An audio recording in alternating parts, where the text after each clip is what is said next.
Welcome to A Marvelous Life. I'm Nashology, and this is part 2 of the mega event known as the House of M. If you didn't catch part 1, don't worry, stop the video, go back and watch it, and we'll be right here when you're ready to go. To recap where we left off, the entire world has changed. Reality has been altered by the Scarlet Witch, and she did this without anybody knowing. Well, except for 2 individuals, Logan and Layla Miller. After a brief run-in with Luke Cage and his human resistance, Logan now has a way to recall everybody's memories, allowing them to form an army to take down the House of M. Remember, Magneto has been at war with the humans for a very long time. It's always been his goal to destroy them in the evolutionary arms race. For now, seems like he's finally won. Will it last? There's only one way to find out. Welcome to the conclusion of the House of M. Enjoy.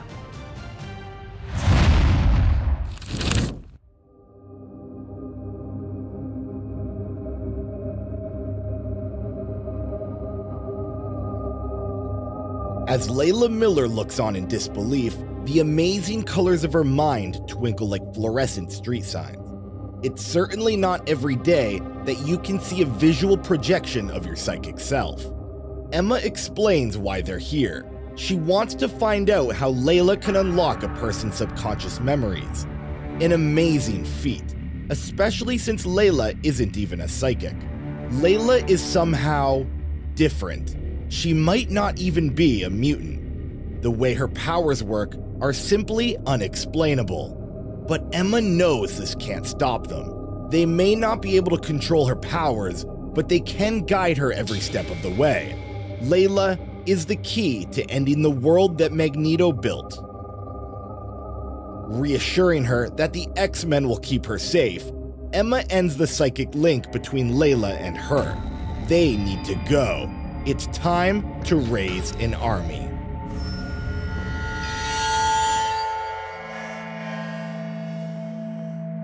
Waking up from her dream state, Layla hears only one thing: the sound of keys fidgeting in the lock. And in through the door comes Scott Summers, aka Cyclops, the stone-faced leader of the X-Men. Before he can react to the strangers in his living room, Emma directs Layla towards him. Their next key component in the upcoming war: a leader.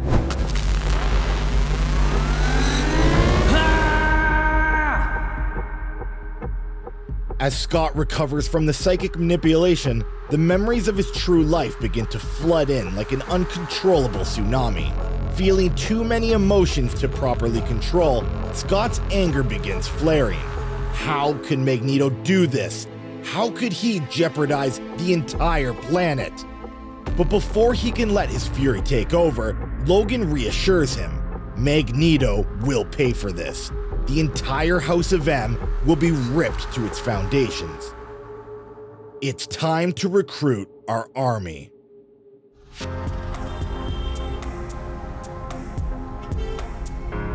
Walking his family in downtown New York, a young man cheerfully hands his wife their son, his childish laughter echoing down the street.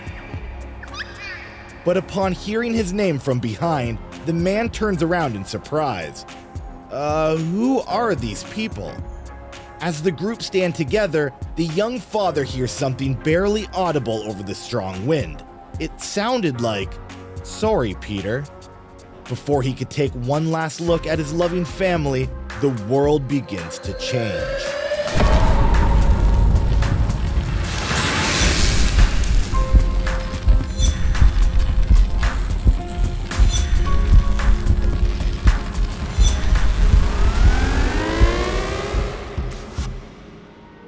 Falling back in shock, Peter Parker's mind is filled with the memories of 2 different realities: the real and the ones Wanda created.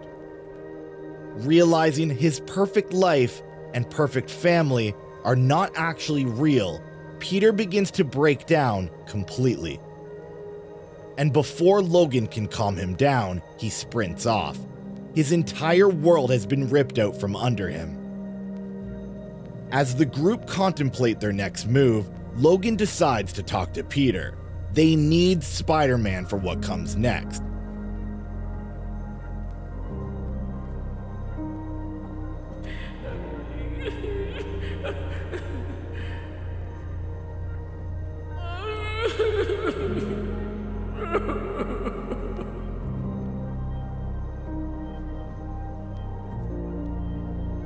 Feeling his realities collide, Peter asks Logan if this is real. How can someone do this to them? How can someone change their reality and give them exactly what they've always wanted? How can someone play God like this? Unable to navigate someone else's feelings, Logan does his best to comfort Peter. This entire world is false. It was created to make Magneto's dream a reality, and it was also created to keep us happy, so we wouldn't fight back. We need you, Peter. For us to finish this, we're going to need everyone. Looking up, Peter tells Logan that it doesn't matter what it'll take. It just doesn't matter anymore. Wanda, Magneto, all of them. He's going to kill all of them.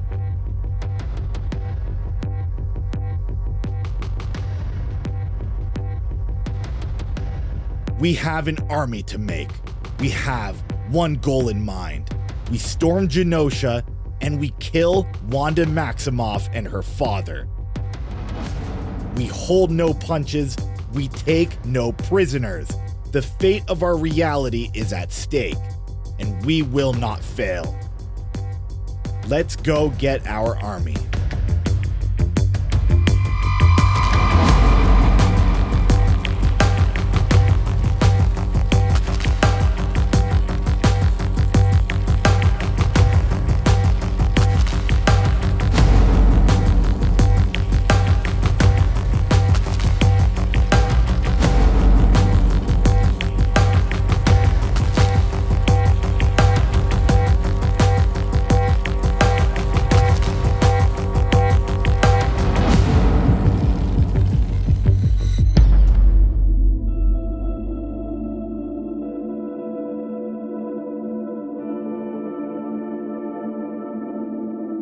Overlooking his mutant empire, King Eric strolls along the castle exterior. As he walks, he feels something in the air, as if the universe is speaking to him. But before he can think, he hears the call of his daughter behind him. Approaching, Lorna Maximoff embraces her father. She tells him it's almost time. The guests will be arriving soon. The gala is almost here. King Eric tells Lorna to run along. He has one final thing to do before the big night. He must pay his respects to the man who made this all possible, his greatest friend in the world.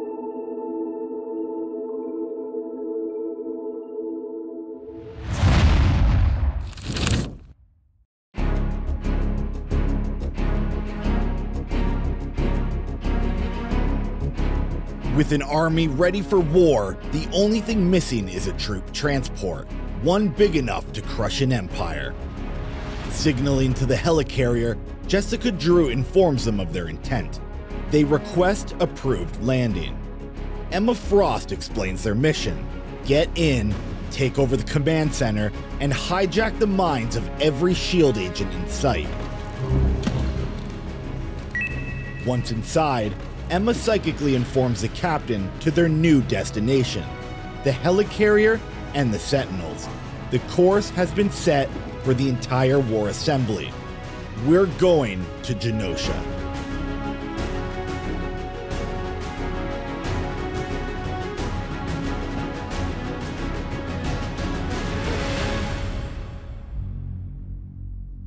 Inside the helicarrier, the group prepare themselves for the war ahead.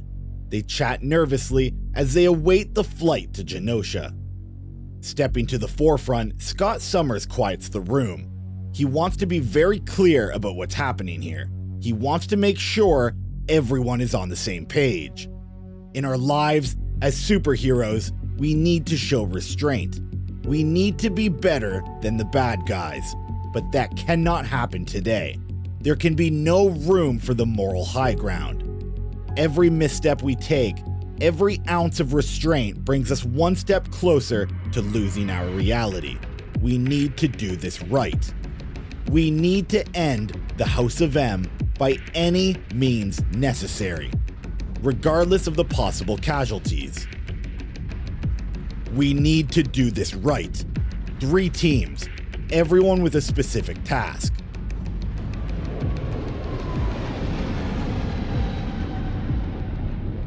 Team 1 is Emma, Layla, and Cloak. Find Xavier and wake him up. To reset this reality, we'll need the world's most powerful psychic. Team 2 is Doctor Strange. Find Wanda, contain her. Team 3 is everyone else. We are a distraction. Keep the House of M busy at all costs. It's time to end this.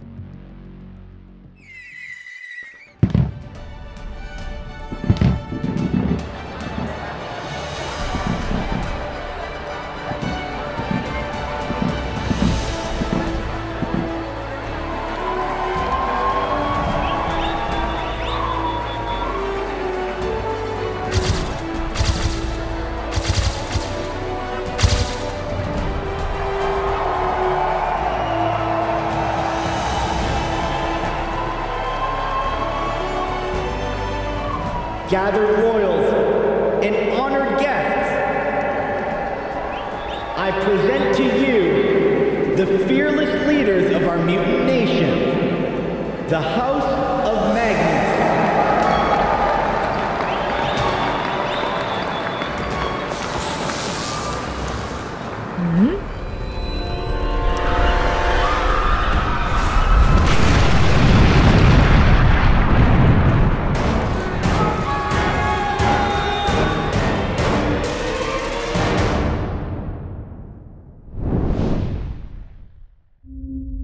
As Emma Frost and Layla Miller are transported to the inner castle ground, they begin to search for Xavier. Walking through the gardens, Emma feels a strange sensation overtake her. Something doesn't feel right. As a large object catches her gaze, the horror of this reality sets in deeper. Falling to her knees in despair, Emma feels all hope fade away. This can't be it, can it? The gravestone of Charles Xavier stands in the middle of the castle garden, illuminated by the soft glow of the moon. As Emma kneels in defeat, Layla notices that Cloak is missing. What's going on?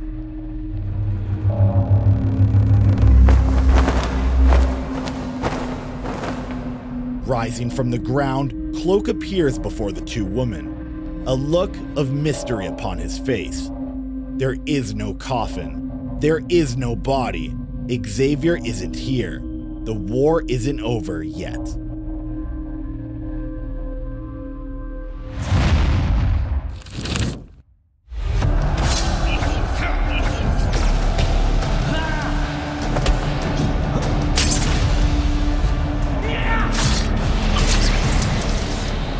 As war wages over the island of Genosha, reality itself hangs in the balance.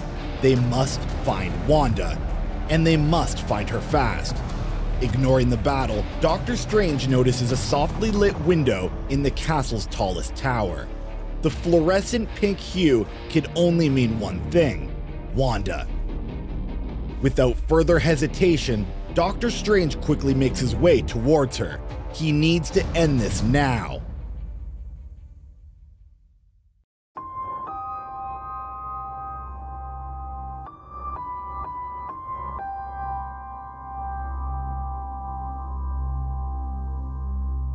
Inside the room, Doctor Strange feels the eeriness wash over him. Childish laughter fills the room as the source of the madness sits idly by. Playing with her children, Wanda calmly greets the Doctor. She's completely oblivious to the war waging out her window, but it doesn't fool Stephen Strange. Carefully but pointedly, he begins to tell Wanda his theory. To avoid any more death, your father convinced you to create this world. A world where mutants finally won, where they can live without fear and persecution. But you knew this wasn't right. This was an abuse of your mutant powers, and your guilt took over. So, you created Layla Miller. Once again, you created a child out of nothing. A girl with the power to undo your mistakes. Because the only person who can truly defeat you is you. Pointing to the window, Doctor Strange tells Wanda that it all ends tonight. But it's up to her how that ending comes about. It's always been up to her. But she cannot let her father dictate these events. She needs to end this before her powers unravel the entire universe. She needs to restore reality. Looking up, Wanda tells Doctor Strange that he was just trying to help. That's all he wanted. She begins to show him the truth.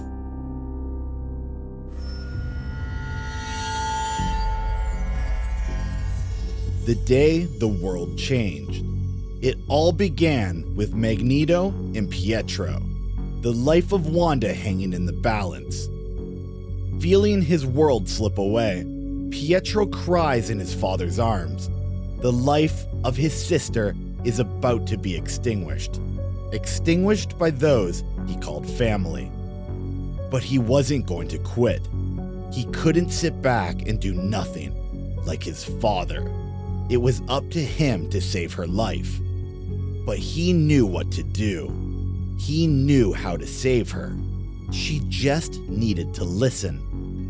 What if she could take back all the wrong, all the death, all the misery in this world, and replace it with something else, something better? A world where everyone got what they wanted. Happiness, peace, purpose. A perfect world. A utopia.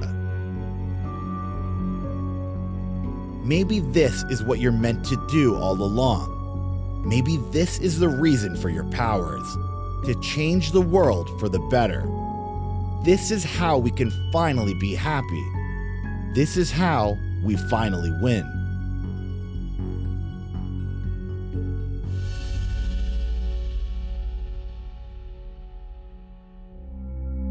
Looking down with disappointment, Doctor Strange lets the truth set in. Eric has nothing to do with this. He's trapped in this reality like the rest of us. But what about Xavier? How does he fit into this? Where did he go? With the look of horror etched across his face, Doctor Strange sees her body hit the floor, as the arrow embeds itself deep within her back. Standing at the entrance to her chambers is none other than Clint Barton, Hawkeye. Turning to face him, Wanda asks him why. Why would he want to kill her? To which Clint screams back that she has already killed him. In their reality, he no longer exists. All he ever did was love her as family, and she killed him for it. And now, he's going to return the favor. Goodbye, Wanda. Loosing the second arrow, Clint looks down through tears as he looks to end the Scarlet Witch once and for all. But Wanda isn't the one who's ended.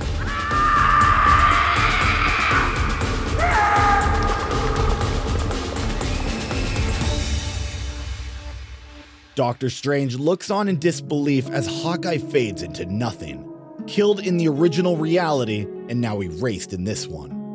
Realizing that it wasn't her kid that killed Hawkeye, it was her, Wanda recognizes the danger they're all in. She's officially lost control. Her powers cannot be stopped. But Wanda isn't the only person who has lost control. On the battlefield, filled with unbridled rage, the truth has been shown to Magneto. He knows that this is all Pietro's doing. He created this reality to save his sister, and jeopardized the entire universe in the process. Using his magnetic powers, Eric takes the nearby scrap metal and tightly wraps up his son. There will be no escape from this. tears streaming from his face, Pietro tells his father that he regrets nothing. He would erase the world if it meant saving his loved ones. But to Eric, he has gone too far. He has destroyed his name. He has destroyed everything. And now he too will be destroyed. With brutal conviction, Eric proceeds to smash his son with continuous waves of metal. Hit after hit, Pietro's life is quickly snuffed out. There will be no mercy for his son, not this time. The group look on in horror as Pietro is crushed into the ground by his vengeful father. Lying still, his body is completely broken by his father's madness, but he is not alone. His death has been felt by another. But before Wanda can aid her brother, Eric begins to taunt her. She's a disgrace to their family. But his words are stopped short as his mouth disappears from his face. He will talk no longer. Kneeling down, Wanda uses her reality manipulation powers to gently restore Pietro back to life. The very fabric of reality bends to her will. There is nothing her mind cannot accomplish.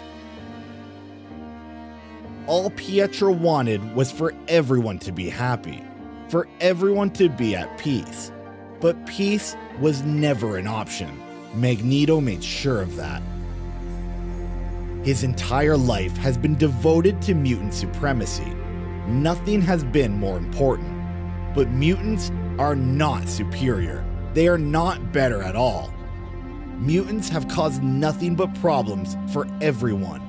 No wonder they're hated so much. No wonder they're feared. But that ends today. Mutants will no longer have a hold on this world. They will no longer spread terror and fear everywhere they go. They will not continue this pointless arms race against the rest of humanity. They will not be the dominant life form on this planet. Today, mutants will no longer be the world's problem. No more mutants.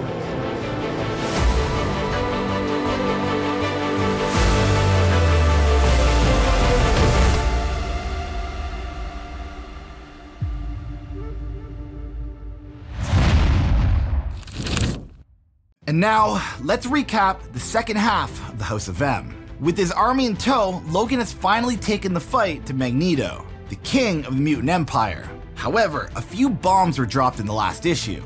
Magneto has nothing to do with this fake reality. In truth, it was his son Pietro who was responsible for creating this mutant utopia. His goal? Create a world where everyone gets what they want. Magneto gets his dream of mutant superiority, Wolverine gets his dream of remembering his entire life, and Pietro gets to keep Wanda alive. Oh, and what about Layla Miller? Well, Doctor Strange seems to think she was created from Wanda's guilt behind the creation of this fake reality. Essentially, she was a failsafe that could be used to bring down the House of M. However, it was never meant to last, as Wanda lashes out at her father and blames his lifelong mutant revolution as the reason behind her fractured mental state. If mutants never existed, then Eric never would have been at war with humanity in the first place. No war, no messed up childhood. Everything would have been fine. As the House of M crumbles around them, Wanda speaks 3 of the most famous words in Marvel's history. No more mutants.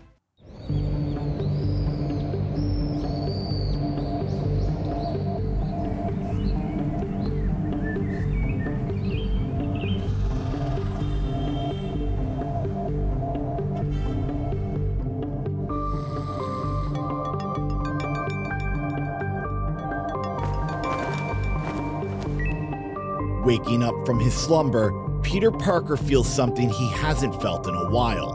The feeling of the familiar, the feeling of home. As his wife, Mary Jane, casually sips her morning coffee, Peter can't help but look down. He should be happy, but he isn't. A feeling of complete guilt washes over him.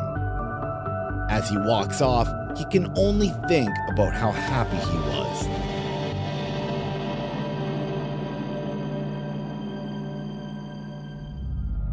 An eerie calm lies like a blanket over Xavier's school for gifted youngsters, a calm before the storm. Lying in the grass, Emma Frost begins to stir, her head spinning 1,000,000 miles an hour. But she doesn't have time to clear her head as the sound of a student's scream fills the courtyard. Sprinting as fast as her legs will carry her, Emma reaches the dormitory, but she isn't prepared for the nightmare at hand. Nobody is. The students begin fainting all over the school. Something has happened, and it's affecting everyone. As mutants begin dropping all around her, Emma sprints for Cerebra, the technology that tracks every living mutant on Earth. Upon arriving, she dons the helmet and prepares herself. This can't be right. This can't be. But it is. The horror sets in as Wanda's final insult is hurled at mutant kind. The words pierce like a sword. No more mutants. As Cerebra begins highlighting the planet's mutant population, the disturbing reality sets in. A reality even worse than the House of M. Over 90% of Earth's mutant population are gone. The mutant gene has just entered near extinction. Wanda has all but erased the mutant subspecies. Only a handful remain, and Professor Xavier isn't one of them. In fact, he's completely unlocatable by Cerebra. Charles Xavier cannot save them now.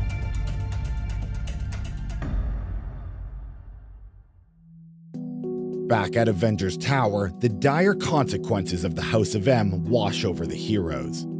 Gathered around the central computer, hundreds of news stations cover the unexpected global phenomenon. Overnight, the world has changed. Stories begin coming in from all parts of the globe. Mutants from every country have been affected. Mutants whose lives depend on their powers are being killed upon the deactivation of their mutant gene.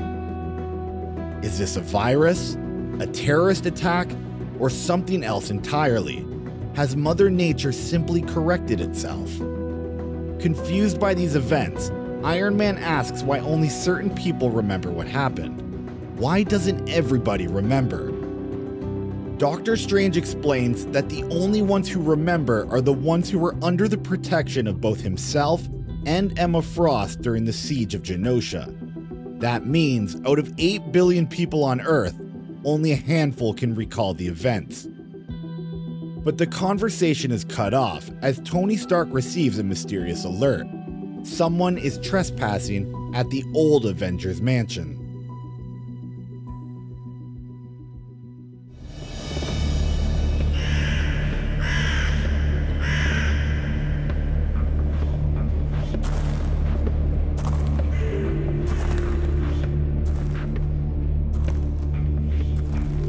Arriving at the Avengers mansion, an eerie sense of irony overtakes the group as they search for the trespasser.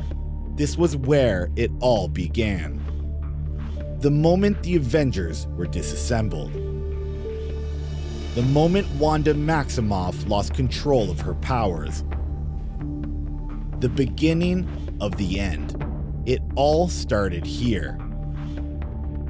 Walking through the ruins, the group feel the change in the air, the near tangible feeling of uncertainty. With 3 simple words, the world has forever changed, and those still standing must learn to navigate this new world. The only question left is who exactly is left standing.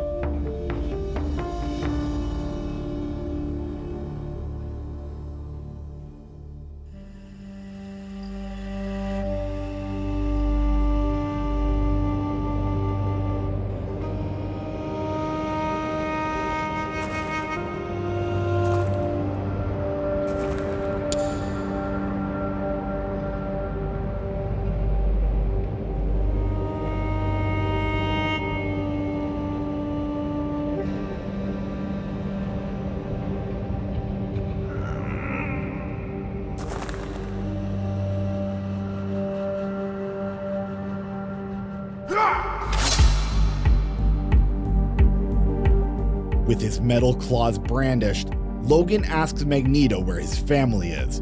Where are the perpetrators of this new anti-mutant reality? They will pay for what they did. Mutants all over the world have lost their gene. Those who weren't as lucky have died as a result. And with a single tear spilling from his eye, Magneto confesses he doesn't know. His children are nowhere to be found. Professor Xavier is also gone, and his dream is destroyed. Logan tells him not to worry. They will find Xavier, and they will find his children. They can run all they want, but they'll never get far. And with that, the X-Men depart to search for their professor, leaving Magneto powerless in the dirt.